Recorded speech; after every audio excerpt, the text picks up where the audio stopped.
Welcome to this series on the Beatitudes as Jesus' manifesto for peace.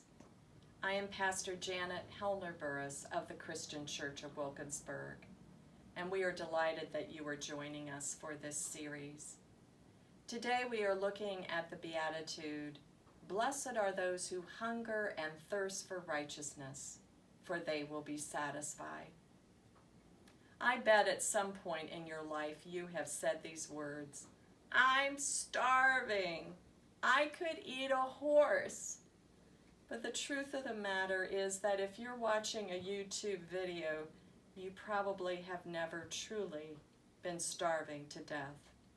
Not like the 7.6 million children around the world today, or the people of Jesus' day. They lived in a desert country. They knew indeed what it was like to be thirsty for water. Many of them were poor and knew what it was like to be very, very hungry, to even be starving. And so they would understand this beatitude as Jesus saying, "Blessed are those who are starving to death for righteousness, for right living."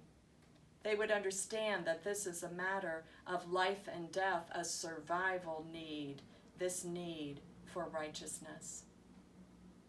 Now in the scriptures, the word righteousness literally means right living, and it has two dimensions. The first is a vertical dimension between us and God, right living with God. And that includes the spiritual practices of prayer and worship, fasting and praise, confession of sin and forgiveness, and so many others that put us in a right relationship with God. But there is a horizontal dimension as well to this right living, this work of righteousness, and that is our task to be in right living with each other, with our families, with our communities, with our nation, world, and all of creation. We might substitute the word righteousness for justice here, because that is what Jesus is calling us to. He's calling us to the work of justice. Consider with me the fact that 1 in 5 children in our country are living in poverty. 1 in 5 are living in food insecure homes. 1.3 million children just in our own nation of America are homeless.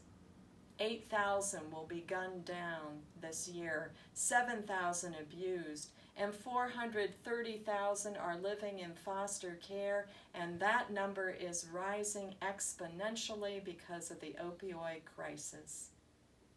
We need to hunger and thirst for the children of our nation and the children of the world. Now I know sometimes these figures sound overwhelming and we wonder, what can I do? This is when I fall back on the wisdom of the Quakers. They tell us that God wants us to be concerned about all the many issues that we hear about in our world, all the many ways in which injustice is happening around the globe. But God only places on our hearts 1 or 2 concerns for our active attention, for our energy, our money, and our time to go into. And we have to trust that while I'm working with youth in an urban setting and working on racial reconciliation, I have to trust that you're working on hunger and someone else is working on the AIDS epidemic and someone else is working on homelessness and so forth. We must find, each of us, the area of justice that God is calling us to respond to. And we must work it every day of our lives. We must hunger and thirst for righteousness the way a starving person is hungry and thirsty for food and water. Blessed are those who hunger and thirst for righteousness, for they will be satisfied.